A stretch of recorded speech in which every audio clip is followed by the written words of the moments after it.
Tonight, families reunited as travel restrictions ease. From today, no more quarantine for double vaccinated passengers arriving from the US and EU. Just relief, absolute relief. It just felt as if it was never going to happen, and it's the best present ever. Also tonight, Health Secretary Hamza Yusuf has reported a nursery to the Care Inspectorate over discrimination concerns after his daughter was refused a place. It's gutting that I can't protect my daughter in the first 2 years of her life from discrimination. The parents of Olympic record breaker Duncan Scott say they still haven't come to terms with their son's incredible success in Tokyo. And the cameras are rolling in the northeast town of Macduff, shooting scenes for the 5th season of the Netflix drama The Crown. Good evening, I'm Norman Macleod. This is the STV News at 6, live from Aberdeen.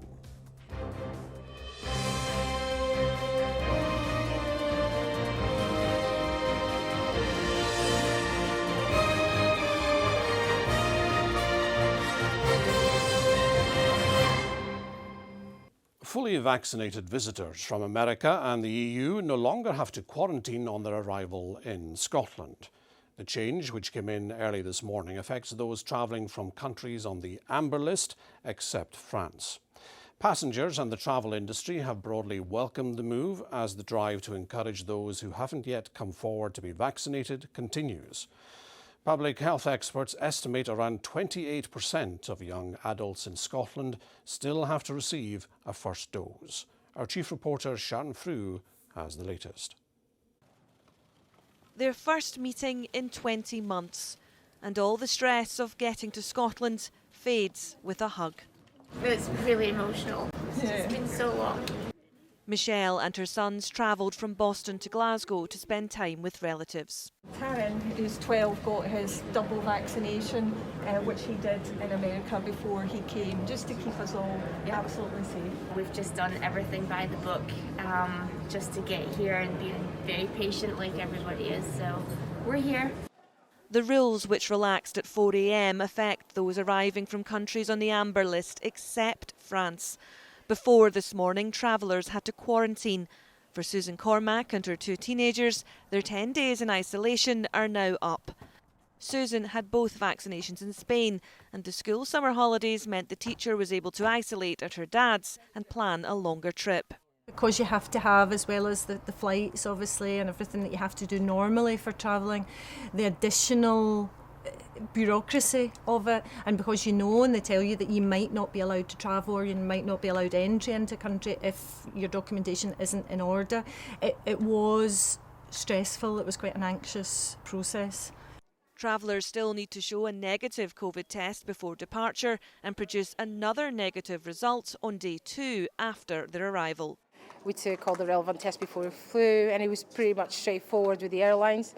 And we were only away for a week, and obviously it's advantage that we don't have to quarantine because then we'll be able to go to work next week. We came home after 10 days because we thought we would have to, but it's still been great just to get away. The Scottish Government is still urging people to think very carefully about whether a trip abroad is necessary before they travel. Just over 4 million in Scotland have now had their first dose of the vaccine.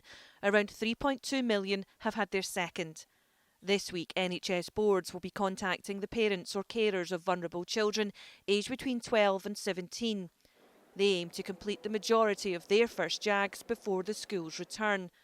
The issue of vaccinating all over 12-year-olds remains a decision for the JCVI. It currently believes the benefits do not outweigh the potential risks. We've missed the boat in the UK on vaccinating teenagers, all teenagers, before the start of the school year. There's not enough time left to do that.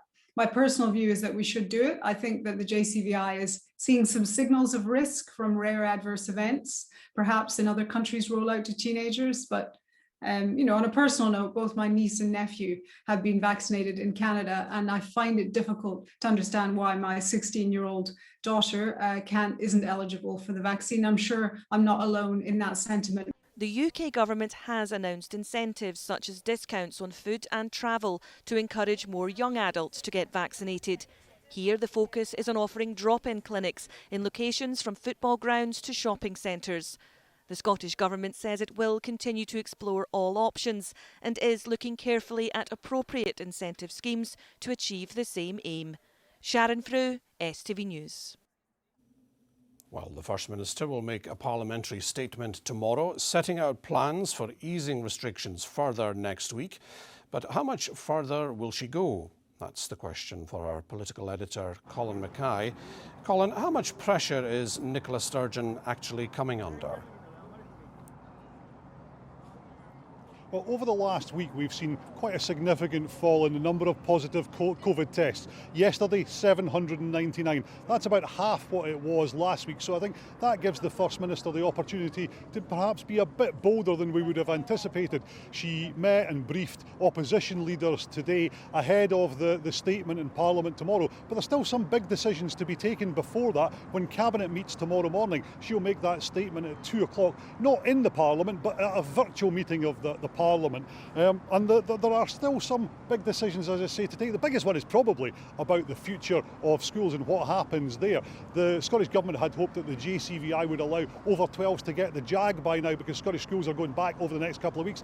That's not happened yet, but there will be changes, particularly to self-isolation. If you think back to before the summer, if one kid tested positive, the entire class was off for 10 days. That's going to change because they can't have that level of disruption continuing throughout Scottish education. Another big decision to take is over distancing indoors. Social distancing outdoors, I think, will probably just go. Football crowds and other outdoor events can just go ahead.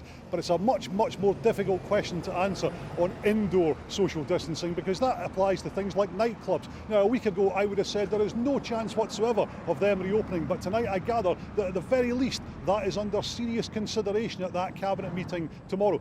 Now, COVID's not the only thing coming up at the Parliament's virtual meeting tomorrow. There will be a statement on the horrendous drug deaths figures from last week. Angela Constance, the Drugs Minister, is due to make that, but the opposition are pressing for that to come from the First Minister and for her to be under scrutiny on that as well. She, in turn, has called for a meeting with the Prime Minister, who's due up in Scotland this week.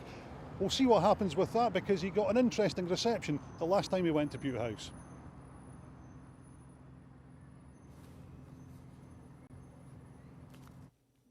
Scotland's Health Secretary says he's prepared to challenge the owners of a Dundee nursery in court over claims of discrimination towards his daughter. Hamza Youssef and his wife Nadia, who are Muslims, were told 2-year-old Amal couldn't attend Little Scholars Nursery, while similar applications by white Scottish children were approved. The nursery deny any discrimination has taken place and say they're open and inclusive to all. Susan Nicholson reports. It's gutting that I can't protect my daughter in the first 2 years of her life from discrimination. Hamza Youssef, politician, today speaking as a parent, with his wife Nadia El Nakla about their struggle to place their 2-year-old daughter Amal at a Dundee nursery. Just a few minutes' walk from their home, Little Scholars seemed ideal. But when Nadia applied, she was turned down twice. She then asked one of her white Scottish friends to inquire about a place for her son. So there was Amal and Oliver, both exactly the same age, both with the same degree of flexibility on days, and I was refused, getting told we wouldn't even get off the waiting list. She was not only offered a place, held a space and offered to come visit the nursery at any time. They were completely, the contrast in the way we were being spoken to was huge. The couple believe they and Amal are victims of discrimination. Backed up, they say, when an investigative journalist made a similar request to the nursery. All I'm asking for is a really simple, rational explanation of why 3 Muslim-sounding applicants, ethnic minority applicants, had their applications rejected, and sometimes within less than 24 hours, children of the same age, same requirements, but they were white Scottish, were accepted. The owners of Little Scholars Nursery have issued a statement in their defence. In it, they say they're extremely proud of being open and inclusive to all, and that any claim to the contrary is demonstrably false and an accusation they refute in the strongest possible terms. They also point out that the owners are of Asian heritage, and for more than a decade, they say, they've welcomed both children and staff from a range of different religious, cultural, ethnic and racial backgrounds, and that currently includes 2 Muslim families. They've also welcomed Mr Yousaf's call for a care inspectorate investigation, saying this will be an opportunity for them to demonstrate the policies and procedures they have in place to ensure that this nursery is a welcoming place for everyone. This defence, which frankly is a paraphrase of "I can't possibly be racist because my best friend is black," well, I'm sorry, that just doesn't fly anymore. 25 years ago, my mum wasn't able to view a house in the suburbs of Glasgow, and she thought also it was because of discrimination because of the colour of her skin. She ended up taking that estate agent to court, eventually won that case, and that estate agent was out of business. So, you know, it's such a shame that 25 years on, her granddaughter is facing discrimination in a different context. But if we have to take the same action that my mum took, and we have to pursue this through the courts, then we will absolutely do that. The Care Inspectorate say a concern has been raised with them about little scholars, and they're giving careful consideration to all the information they've received. Susan Nicholson, STV News. Work has started to replace an electrical subsea cable to the Western Isles that resulted in charities facing a threat to their funding. Last October, many community wind farms were forced to stop when the connector between Skye and Harris was damaged. Many local charities relied on funding from the wind turbines. Stephen Brown reports. When the wind blows in the Western Isles, there's potential money to be made. Community wind farms like this, as well as powering homes, provide a financial lifeline to many charities. But when a subsea cable to the mainland was damaged in October, the turbines had to stop. A charity that helps young people with housing and support was due to get £50,000. We were expecting that £50,000 within 2 weeks, and our cash flow was tailored accordingly. And then suddenly to be told, oops, sorry, you're not getting it, it was devastating. The charity was close to closing, and although SSEN and the council stepped in with additional cash, it had an impact on other funding. A further funding bid that we submitted start of the financial year, about April time, we lost out on. And the first reason that was given to us was that because of your financial irregularities 6 months ago, we were dubious about your finances. Since the cable was damaged, 2 power stations have been generating the electricity needed for the 13,500 homes impacted. The turbines were told to stop because of a risk of grid stability problems. Community groups that own them have had to claim insurance and dip into reserves. Across the various community energy groups in the islands, I guess it'll be about £5 million, close to £5 million anyway, of lost income that we could have been getting if we'd been generating. And that has a huge impact upon ourselves as businesses, as community energy businesses, but also on all the charities that would normally be getting money from us.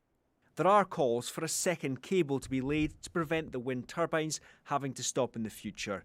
But for now, it's hoped that the work will be complete by the end of this month.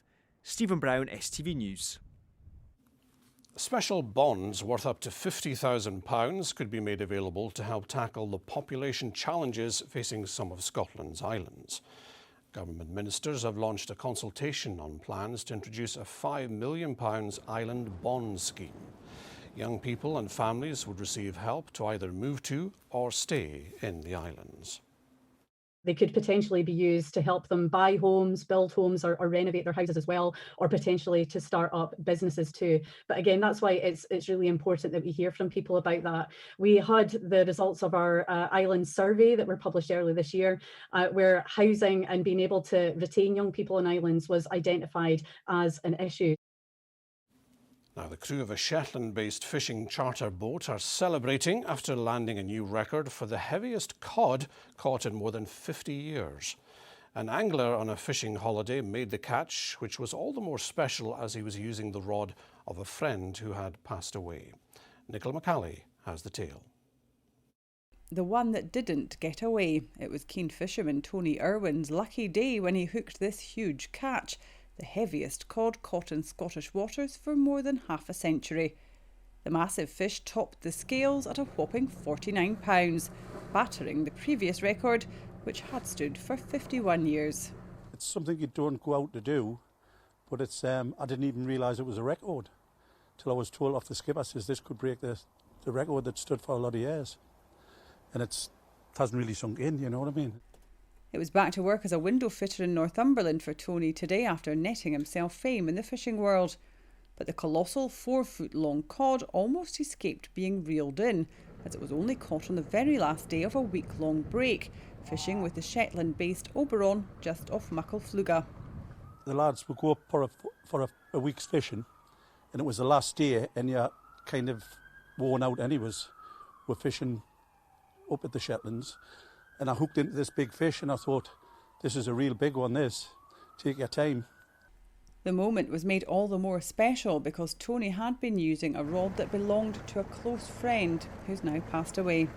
My friend, who's dead now, Bob White, when he passed away, his wife gave us his fishing rod, and I always fish with that when I go away fishing.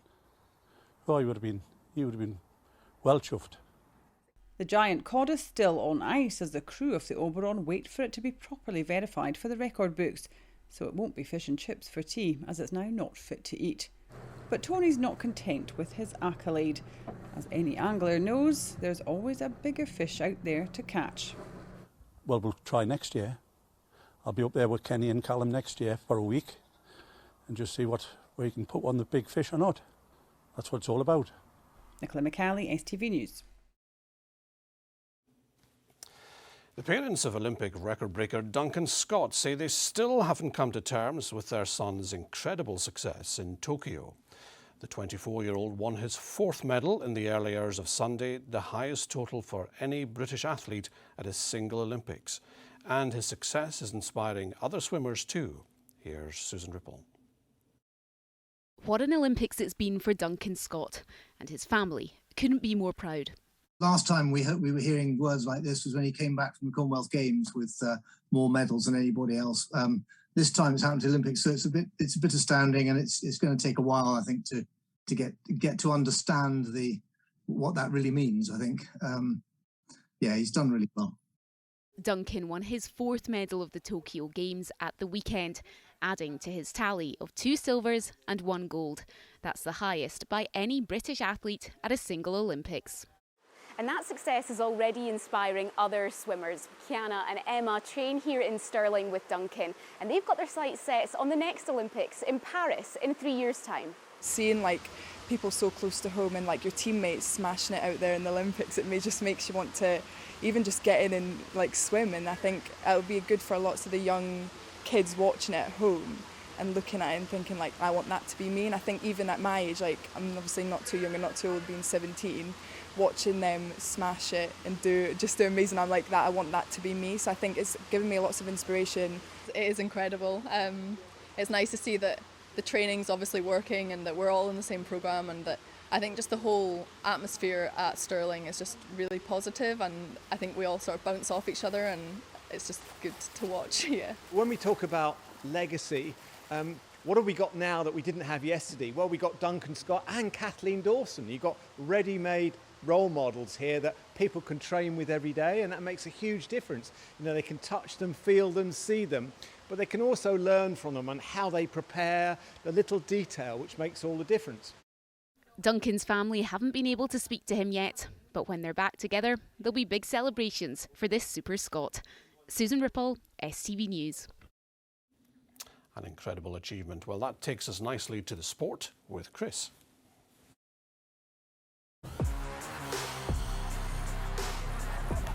Get your fill of the action. STV Sport, sponsored by Papa John's. Good evening. It was a joy to behold. Scotland's football grounds reverberated to the sound of thousands of supporters as the big kick-off got underway at the weekend. Well, Aberdeen continued their early season promise under Stephen Glass with a win that left new Dundee United head coach Tam Courts more than a little frustrated. St Johnstone missed a penalty and could only draw in Dingwall against Ross County, while Dundee shared the spoils in a thrilling 2-2 draw with St Mirren. 6,300 fans were back in Pittodrie to witness the opening game of the season between Aberdeen and Dundee United. The Dons continued their renaissance under Stephen Glass midway through the first half when Johnny Hayes beat the offside trap to score. United should have levelled through John Harkes on the stroke of half-time, but he headed wide. 5 minutes after the restart, and fellow American Chris Ramirez showed Harkes how to do it, bulleting in Calvin Ramsey's precise cross. A Towsy game ended on a low for Don's midfielder Funso Ojo, who came off worst in this challenge from Charlie Mulgrew. First half, they didn't get, we say to them, don't get bored having the ball at times, because sometimes players can go looking for things that are not there. But they chose the right options at the right moments, and they looked very assured in their choices. And that comes down to decision making, and that's what makes good players. I think in the early part of the game, it probably looked like we were passive because I think we had a good shape and structure about us, but then when we did actually force the turnover and regain the ball, we actually ourselves were guilty of kind of sloppy play and giving the ball and gifting it back to Aberdeen. So when we did actually manage to put 2 or 3 passes together and we were attacking diagonally, we actually looked quite a kind of dangerous outfit. In Dingwall, it was honours even. Saints manager Callum Davidson frustrated not to have taken all 3 points after Ali McCann missed a second-half penalty. It was a big blow for Staggies too, with pre-season star Blair Spittle going down with a leg knock. It's not known the extent of his injury or how long he could be out for. At Dens, Dundee's return to the top flight certainly entertained the fans, but a controversial penalty award and a red card stopped the home side getting more than a point. Brophy had already put the visitors up inside 5 minutes before Charlie Adam pressured Joe Shaughnessy into an own goal. But this incident incensed Dees manager James McPeak, referee Craig Napier blowing up for a penalty. Despite the setback, Cummings kept his head and was in the perfect position to stroke home another equaliser. Max Anderson then saw red for clipping Saints' Eamon Brophy. Elsewhere, defending champions Rangers saw off Livingston 3-0, Scott Wright with the pick of the goals. Hibs came from behind to beat Motherwell 3-2 in a thriller at Fir Park. But the shock of the weekend was at Tynecastle, where newly promoted Hearts won 2-1 against a floundering Celtic. Scotland defender John Souttar capping a remarkable return from injury with the winner. I don't write in, it's Ian Harkes. I named him after his dad, John. Hopefully he won't object. Now, Scottish clubs have found out who they'll face if they progress in their European competitions.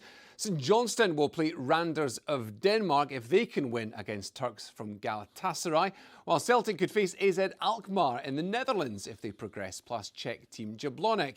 Rangers will play either Greeks Olympiacos or Bulgarian side Ludogorets in the Champions League. In the Conference League, meanwhile, Hibs have drawn Bohemians or Greek side PAOK, while Aberdeen could face either AEL of Cyprus or Karabakh all the way in Azerbaijan. Now, Olympic medal hopeful Laura Muir is through to the 1500-metre semi-final as she finished second in her heat in Tokyo. Meanwhile, diver James Heatley is through to his semi-finals of the 3-metre springboard. Vanna Holland rounds up all the action. Day 10 of these games marked the beginning of Laura Muir's Olympics as she looks to claim a medal in the 1500 metres. It was a case of job done as the British record holder at this distance crossed the line in second, ready to take on the semi-final on Wednesday. Borderer Sarah Robertson was part of the women's hockey side who survived a nervy penalty shootout against Spain to progress to the semi-finals after a 2-2 draw. The reigning Olympic champions have drawn their old rivals, the Netherlands.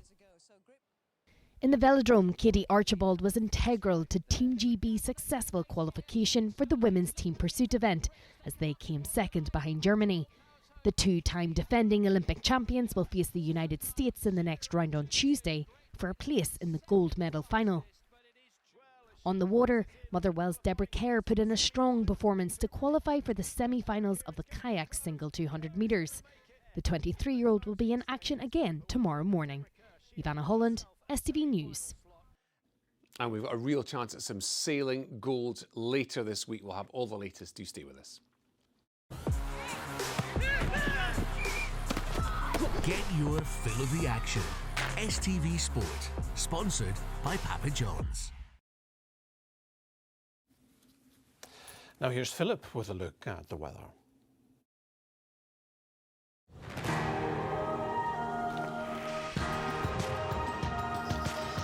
Blue skies and sunshine are in the forecast.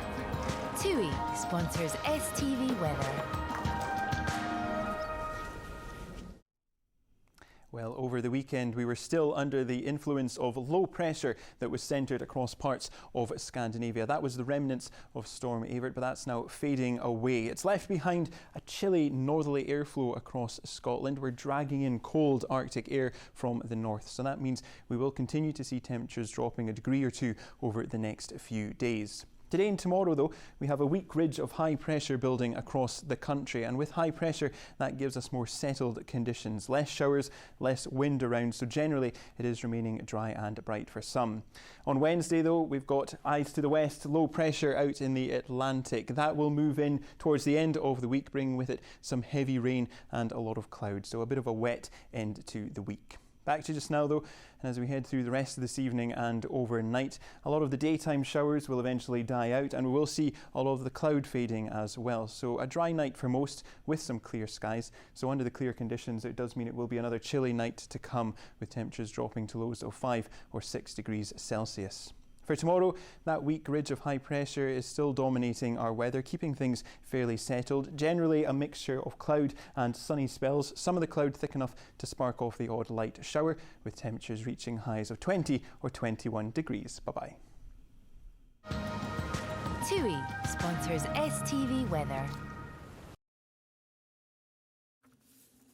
Now, it was lights, camera, action in Macduff today as filming for a huge franchise got underway. Locals were able to do a bit of star spotting as cast and crew from The Crown took over the town's harbour. It's the latest in a number of big productions choosing Scotland as a location. From Macduff, here's Brandon Cook. Yes, well, filming was due to start here at around about 12 o'clock, but there wasn't much action until around 2 o'clock. We think they were maybe waiting for a break in the clouds before they got the cameras rolling. We've been trying our best to do a bit of star spotting for you, but we are quite far away. We do believe that we've seen Leslie Manville, but you can make your own minds up on that. Leslie, of course, is due to play Princess Margaret in the upcoming series. But it's important to stress that we don't know the entire premise of what the scene will be. Everyone's had their own theories. Locals that we've spoke to here today think they might be recreating the 1961 visit of the Queen and Prince Philip. I was here the first time when she came here, and I think it was 61, and so I was presuming it would just be based on that. The boat that they're using here, I can see it has been very similar to the one that I can remember. You think they're maybe recreating that scene? Well, I don't know. I'd like to hope so. Even if you live here, it's really amazing to see something like this, yeah. Yes, some very happy locals there. Well, as I say, we don't exactly know what the scene they're filming here is going to be, but one thing that we do know is that it's great to have them here. It's been a bumper year for Scotland as a filming location. Right now in Glasgow they have Batman filming. Before that it was Indiana Jones. Just round the corner from here in February in Portsoy they were filming Peaky Blinders, and before that they were filming Tetris in Aberdeen. So that brings all sorts of benefits, not least it paves the way for future big productions to come to Scotland. Macduff looking very regal today, and that's where we have to leave it for this evening. I'll be here again with the late news at 10:30. There's more on today's stories on our social media pages. Have a good evening.